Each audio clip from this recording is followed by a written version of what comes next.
to the republic for which it stands, one nation, under God, indivisible, with liberty and justice for all. Guns, self-defense, concealed carry. This is the Patriot Defense Podcast. From the war room in Idaho's high desert, here's your host, Todd Echols.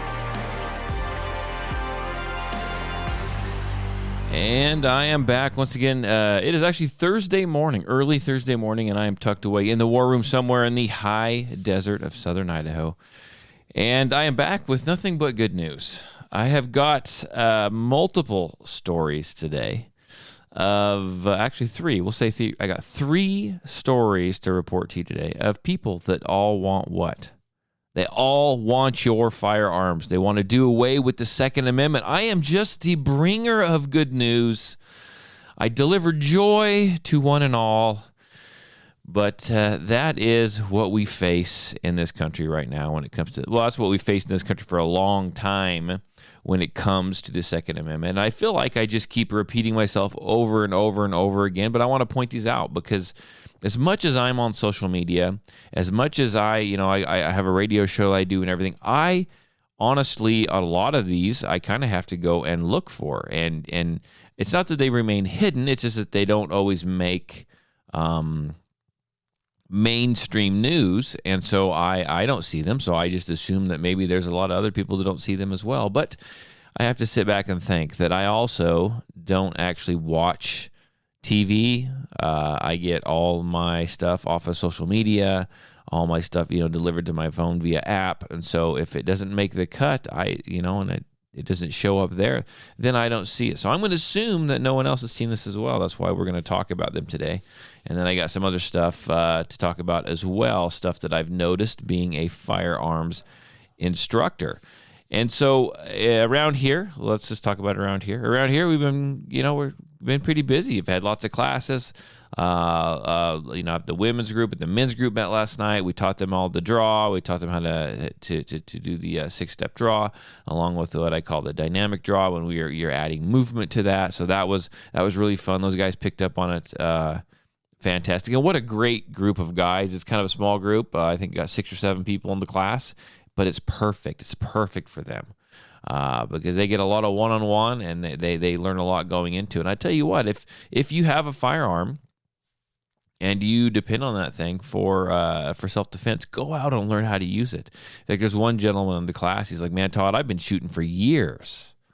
And he goes, "Yeah, I can stand in one position and just shoot at the target." But he goes, "I just blows my mind." He goes, "I go home every night and I tell my wife, there's so much more to this than I thought. I've been doing this wrong for 30 or 40 years." He goes, I thought I knew it all. He goes, I really don't know. And that's the key. You don't know what you don't know. I mean, get out and check it out. I've been, and I messed it all up here. Let me find it to see. So I've been talking with a listener to the podcast. Where's it at? I'm horrible at keeping track of this stuff. Where's this? Everyone's going to listen to me trying to figure this out. And I mentioned him last time. He is actually, his name is Michael W., and he's the listener from Texas, and I want to give another shout-out to him. He's actually been texting me back and forth, and he's been asking me some questions about his shooting. He sent me some picture of his targets, and just kind of asking me for some tips and tricks and what I thought and, what I think about certain things. And I have no problem helping you out. I have no problem at all. I mean, get a hold of me. I'll give you my number right now. You can call me. You can text me. Area code 620-794-6223. That's area code 620-794-6223. Get a hold of me. I'll help you out. If you got some questions or whatever, I'll chat. I mean, I've been chatting with this guy for a week now. It's freaking great. We've been going back and forth, just small talk. We've been talking about firearms, whatever it is. If you listen and you want to reach out, by all means, feel free to reach out. I've got a handful of people that I talk to on a quite, probably a weekly basis, and I look forward to meeting you via text message. And I do appreciate all your support. So As we move on here, we are going to talk about this letter that came in that was actually written by Cardinal Joseph Tobin out of, I think it's Newark, New Jersey. And I'm just going to read this little letter here, and then I'll play some stuff. Actually, I'm not going to play anything for this one. I don't have an audio clip for this one. But I'm going to go ahead and read this real quick. It's kind of boring, but it kind of brings up some points here. It says, "My dear sisters and brothers in Christ, today's news is dominated by senseless mass shootings that take the lives of innocent people, often the most vulnerable and unprotected. Gun violence has become so prevalent that it risks becoming commonplace, and all of us are in danger of becoming indifferent to what is one of the most serious threats to our society, our neighborhoods, local communities, and our nation as a whole." And then he goes on and he talks about how he has got this system in place that he wants to talk about. He goes, "With this in mind, I think it's time for me and other bishops of the community leaders to call for a synodal effort to actively resist gun violence through a threefold process of prayer, work, advocacy, and voluntary self-restraint." Voluntary self-restraint would have come in great for the cardinals, the Catholic cardinals when it come to touching little kids, but whatever. Number one, prayer and work. The Benedictine motto, I'm not even going to say that, stresses that the fact that both are essential to discerning and doing God's will. Those who say that prayer is not enough, yada yada, about prayer. We're gonna move on to something. We'll see. Advocacy. We have an obligation to respond. Violence in our homes, our schools and streets, our nations, and our world is destroying the lives, dignity, and hopes of millions of our sisters and brothers. And then we have voluntary self-restraint. This is perhaps the most challenging and controversial proposal, but I honestly believe it is the best thing we can do to change the culture of violence that threatens us today. Let's voluntarily set aside our gun rights in order to witness the truth that only peace and never violence is the way to build a free society that is lived concretely in our homes, our neighborhoods, and our communities, our nation, and our world. This requires us to acknowledge that we are all sisters and brothers in one human family, and that we have a responsibility to listen to one another, to respect everyone regardless of our differences and disagreements, and to work together to build a safer, more peaceful world in the spirit of Pope Francis. Let us together cry out from our hearts, never again gun violence, never again so much suffering. So let's go ahead and take a look at this. So he says that unrestrained gun ownership is a serious threat to the weak in our communities. Easy access to assault weapons encourages people suffering from emotional illnesses and those who have political agendas that are destructive of human rights, especially the right to life. So here you go. So he talks right here, never again gun violence. Okay, never again gun violence. We need to do away with firearms. You need to voluntarily give up your guns. Yeah, have you seen the Pope? Have you seen the Pope Mobile? Have you seen that the Pope pretty much has the world's smallest army? He's surrounded by firearms. I want the Pope to do away with all his firearms, all his army, all his security. Do away with all that, and then we'll talk. That's not going to happen because here you have another elitist. Now, is this guy in the government? No. He's not a government official. Is he an actor? No. But guess what? He's a religious elite. He is considering himself a religious elite. And with that comes the fact that they get things that you and me don't. We are the little people. They are saying that we can't control ourselves with firearms. Well, their priests couldn't control themselves either, right? But that went on and on and on and on. I mean, that's just the way. It's what it boils down to. They think that they are better than us. They want us to voluntarily give up our firearms, right? To curb this violence. And he keeps referring to automatic weapons. Again, they don't know the difference.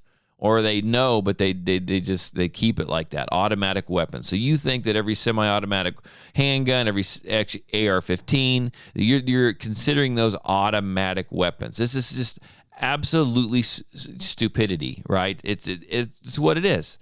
They know what it means, but they think you are a little enough person. You are the little people. We are not intelligent. That's what they're putting out there. We are not intelligent. We are not smart enough to understand what they're doing. We know what they're freaking doing. We know what they're doing, right? They are the elite. And I know I harp on this all the time, but it really irritates me when you got groups of people that think they're so much better than you. They are so much smarter than you. And they think that they are godly people, so they think that they are that much better than you are. It's absolutely ridiculous. Absolutely ridiculous. The whole thing is upsetting to me. That's what we're going to put. And let me look here. I highlight some other stuff. It says, I honestly believe it is the best thing we can do to change the culture of violence that threatens us today. Let's voluntarily set aside our rights in order to witness the truth that only peace and never violence is the way to build a free society that is lived concretely in our homes, our neighborhoods, our communities, and our nation and our world.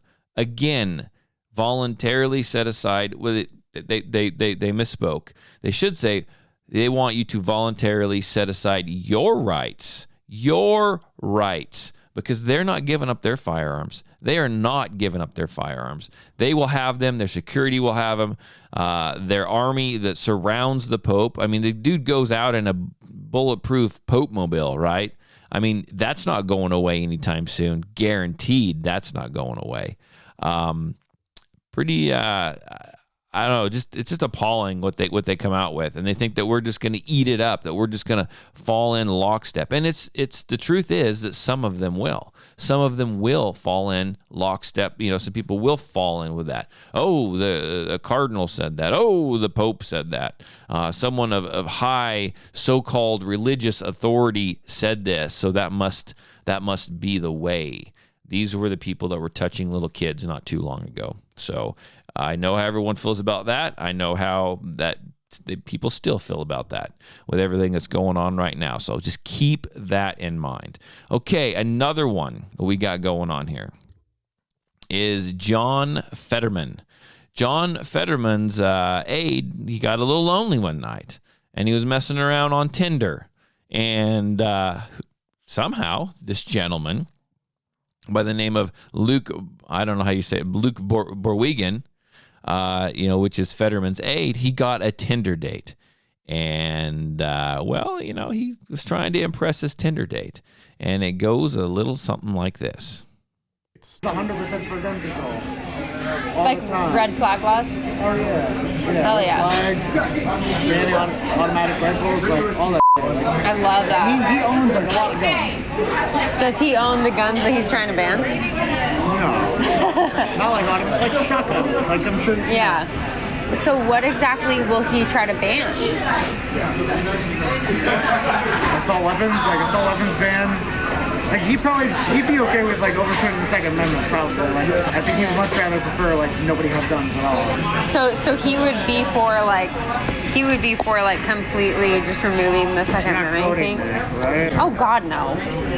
Very specific question. Duh. I love that. You're not quoting me, are you? Well, no, God, no. I would never do that. So I know that audio was kind of. It was kind of hard to hear. Obviously, what it was is he, this Luke Borwigan, who's John Fetterman's aide, he went on a Tinder date, and I didn't see the picture of the woman that he went with, but she was probably drop dead. That's why he was trying to impress her.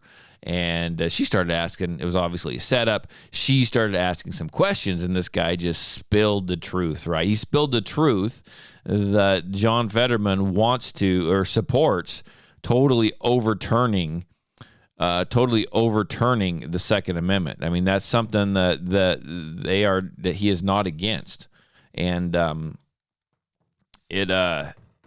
he just continually just sits there and just spews out. And I'm trying to.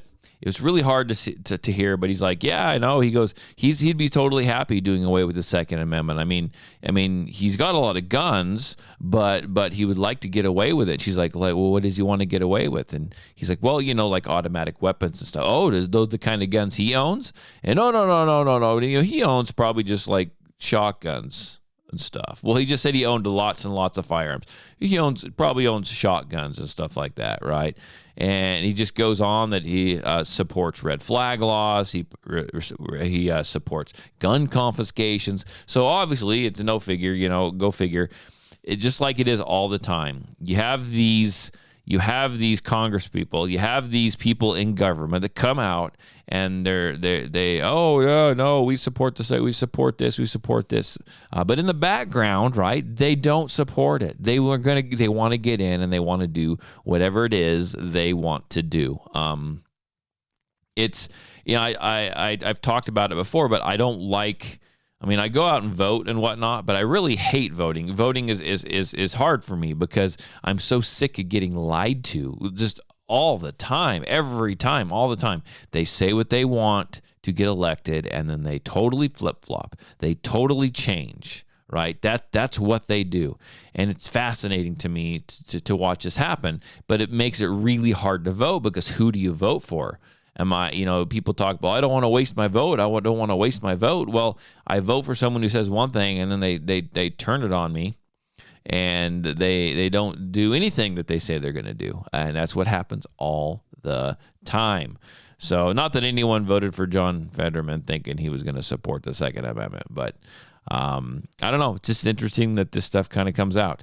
And we have another interview. We have Joanne Reed did an interview with a group who wants to do what? Well, a group called Ban All Guns, and that pretty simply states that they want to ban all guns. And they get in, and I got a multiple audio clip from this, and so we'll just start right here, and we'll see where we end up. That was President Biden today repeating his call to action. And while he was successful in passing real gun reform back in the 1990s, it feels futile in today's environment. Mass shooting after mass shooting after mass shooting. Nothing seems to change. So maybe it's time to rethink how we address the issue and try something radically new. My next guests are arguing to do just that. Joining me now is Saira Rao, president and co-founder of Here for the Kids, and Lake Bell, actor, screenwriter, director, and activist. Thank you both very much. And Saira, I am just going to give you the floor and let you explain to me your radical idea for what we can actually do about this nonsense. It's actually not that radical, Joy. You know, what I would argue is radical is that we have grown accustomed to dropping our kids off at school and not knowing if they're going to come back alive.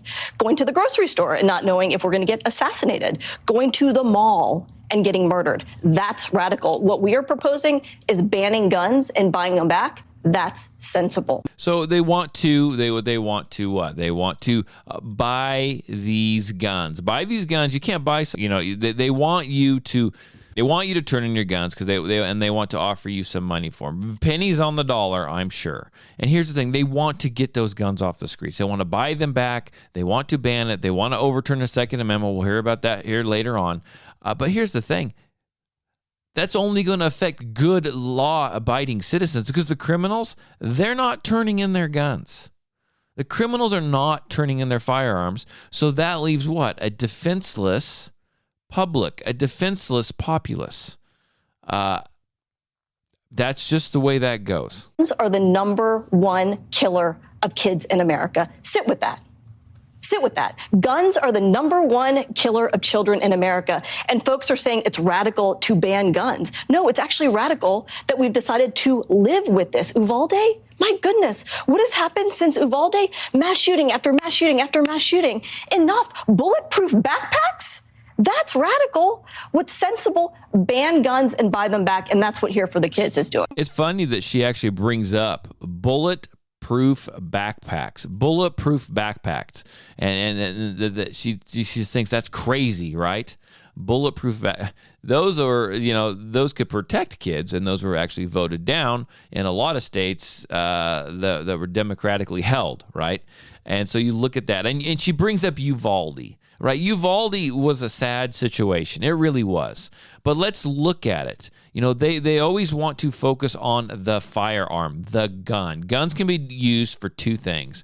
They can be used for, they're tools, right? It's up to what the user wants the gun to be used for. And you look at Uvalde, you had this crazed, just maniac, right, that went into the school. He was on drugs. He come from a wrecked home. All this stuff that was, in my mind, was perpetrated, was put out there, was caused by the government, was caused by the lockdowns. I mean, you still can't convince me otherwise. When the government wants something to happen, it happens. Like, it happens. And they will do whatever they can do to make it happen. And then they will wash their hands with it, and they will try to keep it in the shadows and in the dark. And if it comes out, they will deny every single bit of it. You know what the big problem in Uvalde was? Crappy law enforcement. Cops that didn't do their job. Police that were wimps. Police that were scared. Police that had no training. That's what happened in Uvalde. Granted, a guy went in with a gun and started shooting people, but a lot of those people were killed. They stood outside the freaking door when law enforcement officers were actually getting phone calls from their wives that were in the building saying, "Come get us. He's got a gun. We hear you outside. Come in. He's killing people. Come in. I am dying." And they still stood outside those classrooms for 45 minutes and did nothing. They did nothing. And there was mass amounts of law enforcement officials and officers and everything else outside that building, outside those doors. That's the problem. That was the problem in Uvalde, right? Guns can be used for good too.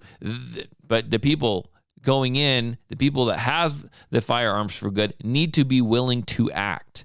And they did not act in that case. That Australia did that, and after one mass shooting, but they don't have a thing called the Second Amendment. And I'm just going to put it up on screen. A well-regulated militia being necessary to the security of a free state, the right of a people to keep and bear arms shall not be infringed. And we know that was passed because of fear of rebellions, right? Fear of rebellions, and that the regulated part, well-regulated, implies the government can regulate arms, but the Constitution says people have a right to have them. How can you ban something that's in the Constitution as something people have a right to have? Yeah, so I did steal some of these, just to let everyone know. I took these clips from what? I took these clips from Colion Noir, right? He made some videos, and so I borrowed some of these audio clips from him. Don't come at me, bro. I borrowed these.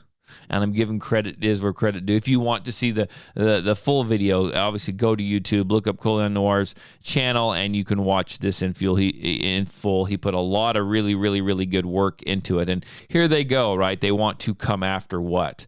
They want to come after that Second Amendment. They want to overturn it. They don't think that it's needed. They think that it's absolutely ridiculous. They think that it's antiquated. It is not. The Second Amendment is in place to allow us to have firearms so that we can stand up against a what? A tyrannical government, so we can defend our families, so we can defend our country. But our country would have us give that up. They want to take that from us. So what? So they can control us. So we have to ask them, what's for dinner? When can we eat? Where do we go? When can we leave our houses? That's what they want. COVID, they loved COVID. COVID was a wet dream for them. They loved it. They loved telling us what to do. They loved seeing what they could get away with.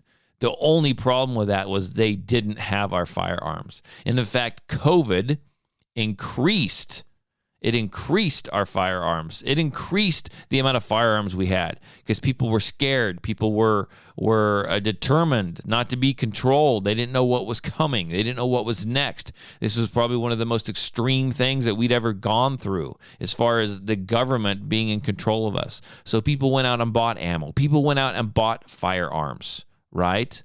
And that's what they did. Because what? Because we can need them in case we need to stand up, in case it gets worse.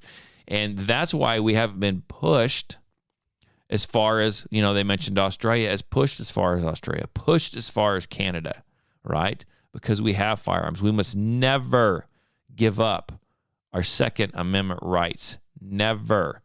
Now, I'm looking at my machine here, and I got some more audio clips to play, but I got kind of ranty, and now I forgot which button I need to push next. So I'm going to push this one, and if this is not it, I'll stop it, and we'll pick up another one. So bear with me here. The Second Amendment, in reality, actually, fear of rebellion by whom? By enslaved people. That's why we have the Second Amendment. And people in Massachusetts, because there were 2 rebellions by white folks as well. So Fine, rebellion, sure, period. sure. Yeah. But read The Second by Carol Anderson. It's a beautiful book. We have the Second Amendment because of white supremacy and anti-blackness. Give slave owners the right to massacre their enslaved people. So we have it, white supremacy, anti-blackness, proliferation of guns since 1791 when it was ratified. White people buy guns en masse when they get super scared by people who look like you and me. These are facts. Google it. Obama, Ferguson, George Floyd, 9/11, COVID-19. That's part 2. Number 3, guns are now the number 1 killer of kids in America, including white kids. 1 + 2 + 3 = 4. White supremacy is now the number 1 killer of all kids in America, including white kids. I'm ready to get rid of the Second Amendment. There we go. So, they want to get rid of the Second Amendment, and they talk about how it's how much of a racist amendment is, and they go back and they try to dig up this history, which is false.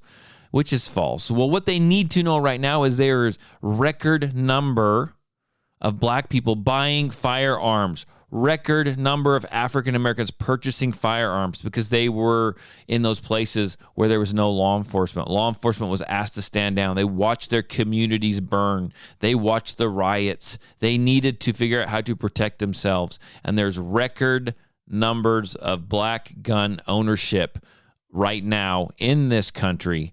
And then, what they don't look at, they like to stand there and they sit there and they like to talk about they're high and mighty and they know it all, but they leave out facts. Someone forgot to tell this guy that the Second Amendment wasn't a good thing. And karate. How about carrying a weapon? If it's legal for a man to carry or have in his possession a rifle or a shotgun, especially faced with what Negroes in this country are confronted with, they should have it. They shouldn't go out attacking someone with it, but in the face of the brutality that our people encounter, it's not unjust to teach a Negro to have a shotgun or a rifle in his house. And I agree 100%. The Second Amendment is not limited to anyone. Everyone has the right to the Second Amendment. Everyone has the right to defend themselves, to protect themselves with a firearm. Everyone has that right. It is a God-given right. I don't care who you are. I don't care what you believe.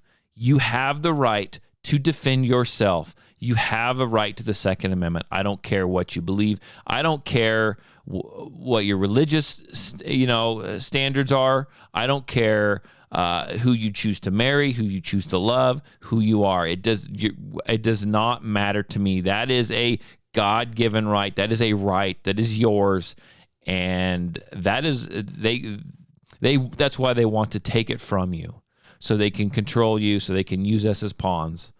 Don't give that up. Get a firearm. Learn how to use it. Become proficient with it. Know your rights, because I guarantee you, when it comes down to it, the government's not there, doesn't have your best interests, in mind. They don't. You are a pawn to them. They would like to see you gone. Honestly, they would like to see you gone. They want to control you, use you for what they can, and then they want to get rid of you. That is what your government wants. And now we can go, the libertarian part of me wants to jump on this and run down this rabbit hole of, and we pay them to do so. We give them taxes, which is unjust, which is illegal, which is unconstitutional. We pay them to do these things. We are paying these people to come up with these horrible laws. We are paying these people to say that they want to do what? They want to bring all these unconstitutional changes upon us, and they want to steal our rights. They are doing this to us. We are complaining, and we are giving them a paycheck. And worst of all, we are voting them in. So that's something to sit back and think about. Now, off the news, off the politics just a little bit, I've noticed some things over the last year or so, okay? Now, if you guys listen to the podcast, if you listened for a while, you know that it wasn't very many years ago when I was like anti-red dot. Use your irons, use your irons, use your irons. And I've talked about this before. Bear with me because I know you've heard this before, but I gotta set the backstory just a little bit. Yeah, I was irons until I got my first red dot. Then I realized, hey, there's a place for these. There's a reason for these. Well, I've just found probably, in my mind, one of the best reasons for red dot optics. I get a lot of people that come out and they take classes with me, and I get all from, all ages, all whatever. And there's an older group that shows up that takes classes from me, and they show up with iron sights, and that's fine. And a lot of people show up with iron sights, just plain open plain iron sights, and they go to use these. And I've had a handful of people that are just they're when I say older, so they're in their 60s, right? And I mean, it could happen with anyone, but as our eyes start to get old, as we start to change, right, stuff starts to wear out. And these people will show up, and I'm watching them shoot, and they're doing everything correctly. They got a good trigger press. They got a good grip. They got a good stance. I mean, they understand what they're doing. They understand how it works. And they are shooting, for example, one person, you could draw a line on the target, and they were shooting completely on the left side of the target. And their shots, it wasn't like it was all low left, because, I know what that is. They was all over. It was high, it was middle, it was low, but it was on the left side of the target. So I have them switch their eyes, right? Sometimes, people are using the wrong eye or whatever. Had them kind of switch their eyes and do the process of elimination to find out what is going on, and nothing changes. And I have them dry fire, and I'm having them dry fire, just straight up dry fire, and their trigger press is awesome. So that doesn't always mean everything, right? Because they know that the gun is unloaded, so it might be perfect every single time. Sometimes you got to surprise them a little bit. So I mixed up some dummy rounds with their live rounds, and I mixed them up, and I loaded their magazine so they couldn't see, and then they would fire those. They'd fire a live round, it would fire, and then maybe they'd fire another live round, and then all of a sudden a dummy round would appear. They wouldn't know it, and they would have perfect trigger press every single time. And I got to talking with them, and they're like, well, I've had eye surgery, or I have problems with my eyes.